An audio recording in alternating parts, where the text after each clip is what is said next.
নমস্কার, দেখছেন talk to Bangla. আমি অভিষেক রয়েছে আপনাদের সাথে। এই মুহূর্তে যে খবর নিয়ে উপস্থিত হয়েছি, রাজ্যসভা সেক্রেটারিয়েটের পক্ষ থেকে যে চিঠিটা গিয়েছিল সুপ্রিম কোর্টে, সেই চিঠিটাতে কিন্তু কোথাও নির্দেশ দেওয়া হয়েছিল সুপ্রিম কোর্টকে, যাতে শেখর কুমার যাদব, যিনি এলাহাবাদ হাইকোর্টের একজন সিটিং জাজ এবং যিনি বিশ্ব হিন্দু পরিষদের একটি আলোচনা সভায় গিয়ে সরাসরি কিন্তু সংখ্যালঘু সম্প্রদায়ের বিরুদ্ধে কিছু কথা বলেছিলেন, এবং সেটা নিয়েই যখন একদম জল্পনা তুঙ্গে ছিল যে সুপ্রিম কোর্ট এবার একটা ইনহাউস তদন্ত করে এই যে ব্যক্তি তার বিরুদ্ধে হয়তো ইমপিচমেন্ট মোশন আনবে, ঠিক যেমনভাবে যশবন্ত বর্মার বিরুদ্ধে ঘটনাটা ঘটলো, কিন্তু তেমন কিন্তু আমরা দেখলাম না। বরঞ্চ আমরা কিন্তু দেখলাম যে সরাসরি রাজ্যসভার তরফ থেকে একটি চিঠি গেল, রাজ্যসভার সেক্রেটারিয়েটের পক্ষ থেকে একটা চিঠি গেল, এবং সেই চিঠির ফলে কিন্তু সুপ্রিম কোর্ট বাধ্য হলো এই যে একদম শেখর কুমার যাদব সেই ব্যক্তির বিরুদ্ধে কোনো রকম তদন্ত করতে, এবং সেই তদন্তের যে নির্দেশ দিয়েছিলেন পূর্ব সিজিআই সঞ্জীব খান্না, সেই নির্দেশ কিন্তু মানা হলো না। এবং এটা নিয়েই কিন্তু এখন এই মুহূর্তে সারা দেশে আলোচনা চলছে যে কোথাও যে পূর্ব সিজিআই ছিলেন সঞ্জীব খান্না, তার নির্দেশ কি অমান্য করলো দেশের রাজ্যসভা, কিংবা অমান্য করতে সুপ্রিম কোর্টকে বাধ্য করলো রাজ্যসভা, সেই নিয়েই এবার মুখ খুলেছে কিন্তু বর্তমান সিজিআই বি.আর. গাওয়াই, এবং অত্যন্ত তাৎপর্যপূর্ণভাবে বিদেশের মাটিতে দাঁড়িয়ে এমন একটা কথা তিনি বলেছেন, একটা লাইনে কিন্তু তিনি যা বক্তব্য রেখেছেন সরাসরি সেটা কিন্তু বিধছে দেশের আইনসভাকে, এবং সেটা নিয়েই আজকের এই প্রতিবেদন। অত্যন্ত গুরুত্বপূর্ণ কি বললেন বি.আর. গাওয়াই বিদেশের মাটি থেকে এবং কোন কথার পরিপ্রেক্ষিতে, সবটাই বলবো আপনাদের। তার আগে অবশ্যই টক টু বাংলার ইউটিউব চ্যানেলটিকে সাবস্ক্রাইব করে দেবেন। আসছি খবরে। এই মুহূর্তে আপনারা জানেন কিন্তু একদম তামিলনাড়ু গভর্নমেন্ট এবং তামিলনাড়ু গভর্নরের যে কেস, সেই সংক্রান্ত বিষয়ে সুপ্রিম কোর্টকে একদম 14 দফা প্রশ্ন লিখে রাষ্ট্রপতি স্বয়ং চিঠি লিখেছেন, এবং যেটা কিন্তু এর আগে কোনো সময় হয়নি। এবং শুধু তাই নয়, একই ঘটনার পরিপ্রেক্ষিতে দেশের উপরাষ্ট্রপতি বলেছেন কিন্তু যে সুপ্রিম কোর্ট 142 এই আর্টিকেলটা ব্যবহার করে গণতন্ত্রের ওপর একটা মিসাইল অ্যাটাক করলো, এবং এই যে বক্তব্য সেটা নিয়ে কিন্তু একদম সমালোচনার ঝড় বয়ে গিয়েছিল সুপ্রিম কোর্টকে। বারংবার বিজেপি নেতারা কর্নার করেছিলেন।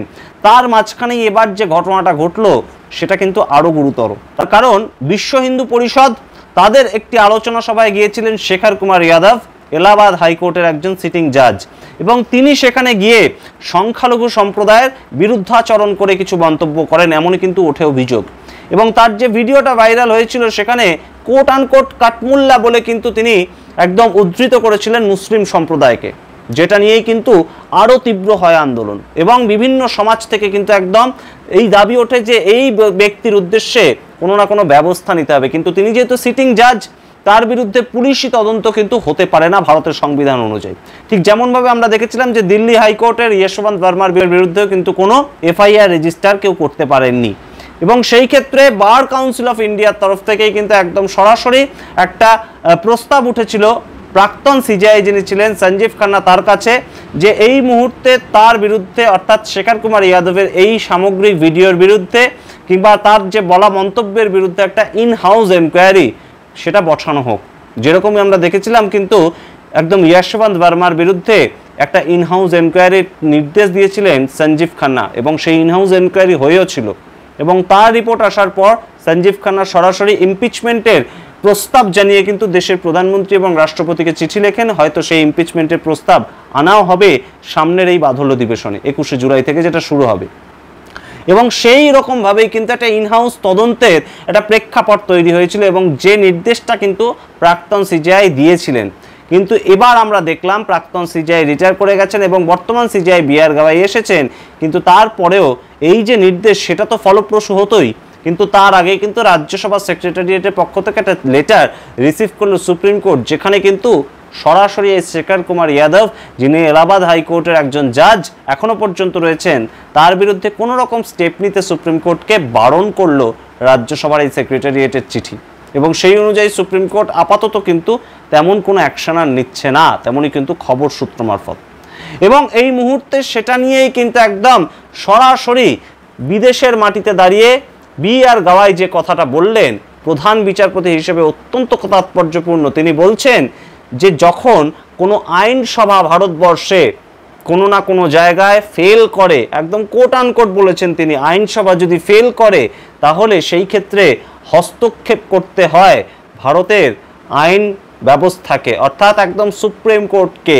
এই কথা কিন্তু বলার মাধ্যমে সরাসরি জগদীপ ধনকর, যিনি বারংবার বলছিলেন যে একদম সংসদই হচ্ছে সুপ্রিম, সংসদের পাওয়ারই সুপ্রিম, সেটাকে কিন্তু কোথাও গিয়ে একদম সরাসরি তিনি মানলেন না, কিংবা একদম বলে দিলেন যে সুপ্রিম কোর্টের পাওয়ার আরও বেশি। কারণ যখন আইনসভা ফেল করে, অর্থাৎ বিধানসভা কিংবা রাজ্যসভা কিংবা লোকসভা সেগুলো যখন ফেল করে, তখন একদম আইন ব্যবস্থার হস্তক্ষেপ তার ওপর প্রয়োজনীয় হয়ে পড়ে। এবং এই এক লাইনের যে বাক্যবন্ধ, সেটা নিয়েই কিন্তু এই মুহূর্তে একদম রীতিমতন সারা দেশ জুড়ে চর্চা শুরু হয়েছে। এবং অবশ্যই সেই কথা কিন্তু উঠে এসেছে যে সুপ্রিম কোর্ট 3 মাস সময়সীমা বেঁধে দিয়েছিল রাষ্ট্রপতিকে এবং রাজ্যপালকে তাদের কাজ করার জন্য, যে কোনো বিলে সই করার জন্য, কিংবা সেই বিলের ওপর একটা তারা যে চাইছে না বিলে সই করতে এবং তারা যে মানছেন না বিলটাকে, কিংবা কোনো ধরনের কোনো সমস্যা আছে, কোনো ধরনের কোনো ইনজাংশন তারা জারি করতে চাইছেন, সেই ক্ষেত্রেও 3 মাস সময়, সেইটা কিন্তু একদম সরাসরি সুপ্রিম কোর্ট চাপিয়ে দিয়েছিল রাষ্ট্রপতির ওপর, তেমন কিন্তু বলেছিলেন জগদীপ ধনকর। এবং এই জগদীপ ধনকর কিন্তু এর পরবর্তীতেও আমরা বলতে শুনেছি যে সংসদই কিন্তু সুপ্রিম, কোট আনকোট এই কথা।